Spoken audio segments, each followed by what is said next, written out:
Hi, I'm Nicole, and this is my presentation on the effects of consuming a gluten-free diet on the gut microbiome of healthy individuals. The first variable is gluten, which is a protein found in wheat, barley, and rye. It can influence the composition and function of the gut microbiome, as well as have an effect on the overall health of an individual. Large gluten peptides are unable to undergo gastric digestion and can therefore accumulate in the small intestines, where they are able to modify the gut microbiome as well as its activity.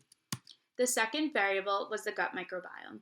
This is the ecological population of microorganisms found in the body, with the majority being found in the gut. It can also be affected by the diet of an individual. The objective of all three of these studies was to assess the effects of a gluten-free diet or a low-gluten diet on the gut microbiota. They also explored what the other effects these diets have on the body. The first paper that I looked at was the influence of a short-term gluten-free diet on the human gut microbiome. There were 21 participants in the study, 9 men and 12 women, ages 16 to 61. They had no known food intolerances or gastrointestinal disorders and had not taken an antibiotic within the last year. The mean BMI of the participants was 24. 28.6% of them were smokers, and a majority of them were European. The study lasted for 13 weeks. The first 4 weeks of the study, the subjects were instructed to consume only a gluten-free diet. This was followed by a washout period from weeks 5 to 9. Weeks 10 to 13, the subjects were instructed to consume a normal habitual diet. Participants were also instructed to keep a detailed 3-day food summary. 2 EDTA tubes of whole blood were collected following an overnight fast at baseline and at the gluten-free diet intervals. EDTA is a chemical that binds and holds onto minerals and metals within the blood. Plasma was extracted from the blood samples and stored for later use. Fecal samples were also collected. DNA was extracted and isolated from each fecal sample using a DNA stool mini kit and was then sequenced using 454 pyrosequencing in order to determine the bacterial composition of the samples. So this is a timeline of the study. As the study went on, the number of participants decreased from 21 to 17. Stool samples were collected each week of the gluten-free diet and the habitual diet. Blood samples were collected every other week of the gluten-free diet and the habitual diet. 6 biomarkers were also collected. Fecal calprotectin and a set of plasma cytokines are markers for immune system activation. Fecal human beta defensin 2 is a marker for defense against invading microbes. Fecal chromogranin A is a marker for neuroendocrine system activation. Fecal short-chain fatty acid secretion is a marker for colonic metabolism, and plasma citrulline is a measure for enterocyte mass. So it was found that dietary macronutrient composition was not significantly changed by following a gluten-free diet. There was a small but significant difference in microbiomes between a gluten-free diet and a habitual diet at the individual level. A significant difference in the microbiomes in 2 different individuals, regardless of the diet type, was also found, and there were 8 significant microbial changes that were observed. So this table shows the 8 significant microbial changes observed when the gluten-free diet was compared to the habitual diet. The strongest association can be seen in the first bacteria of the chart.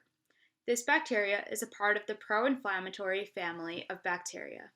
An increase in this bacteria is consistently reported in IBD, IBS, and cirrhosis patients. A decrease in this bacteria might be one of the beneficial effects of a gluten-free diet. The second paper I looked at was the effects of a gluten-free diet on gut microbiota and immune function in healthy human subjects. There were 10 volunteers, 2 men and 8 women. They were ages 23 to 40 and had no history of digestive pathology or signs of malnutrition. None of them had been treated with an antibiotic within 2 months of fecal sample collection. This was a 1-month intervention in which subjects replaced gluten-containing foods with equivalent ones deemed gluten-free by the Spanish Federation of Celiac Association. Food diaries were kept and included everything the subjects ate and drank for 72 hours. One was kept before the start of the intervention, and one was kept after the 1-month intervention. Fecal samples were collected before and after the gluten-free diet.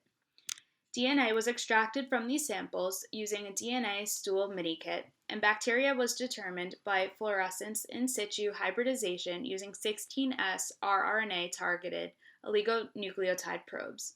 Quantitative PCR was then used to characterize the composition of the fecal microbiota with the use of specific primers. So, a significant reduction in polysaccharide intake during the gluten-free diet was found. This was the only significant difference found in energy and macronutrient intake during the gluten-free diet. There were 4 significant bacterial changes, and these 4 can be found listed here. They decreased significantly as a result of the gluten-free diet. Total counts of bacteria were also reduced after the gluten-free diet. Immunostimulatory properties of the colonic content were reduced also after the gluten-free diet, and there was a significantly lower production of pro-inflammatory cytokines.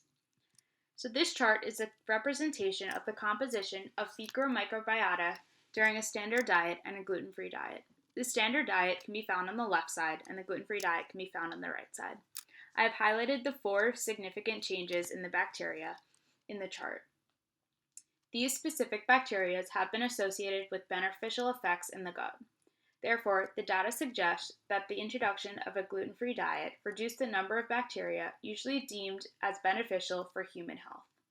The third paper that I looked at was a low-gluten diet induced changes in the intestinal microbiome of healthy Danish adults.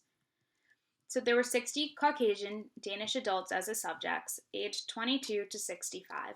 They had no known history of celiac disease, diabetes, or any other self-known disorders. They were deemed to be healthy by physical and biochemical examination. They were weight stable and had a BMI between 25 and 35. This was a randomized, controlled crossover trial. It consisted of 2 8-week dietary interventions consisting of a low-gluten diet and a high-gluten diet. So it was either a low-gluten diet followed by a high-gluten diet or a high-gluten diet followed by a low-gluten diet. And the diets were separated by a 6-week washout period. So this figure shows the layout and design of this study, as well as the biomarkers that were tested during each visit. Blood samples as well as fecal samples were collected during each visit. So it was found that there was a slightly reduced protein intake during the low gluten period. 14 bacterial species were altered by the low gluten diet intervention, and there was an abundance of 4 species of this type of bacteria, and they were found to have decreased. There was an abundance of pathways associated with carbohydrate metabolism and uptake of carbohydrates that were diminished after following the low-gluten diet. There was a reduction in fasting and postprandial hydrogen exhalation. There was an improved sense of well-being following a low-gluten meal, as well as a decrease in weight associated with the low-gluten diet. This figure shows the major changes in the bacteria of the gut microbiome resulting from a low-gluten diet, as well as other metabolic changes that occurred. So, in conclusion, it was found that a gluten-free diet or a diet low in gluten alters the gut microbiome. 2 of the studies found a change in the levels of bifidobacterium. A gluten-free diet does not alter macronutrient or energy intake compared to a normal diet. And lastly, a gluten-free diet shows to have some beneficial effects. Further research is warranted as there are very few studies on the effects of gluten on the gut microbiome. There is also an inconsistency in some of the data, and it is necessary to confirm results on a larger population size. Thank you.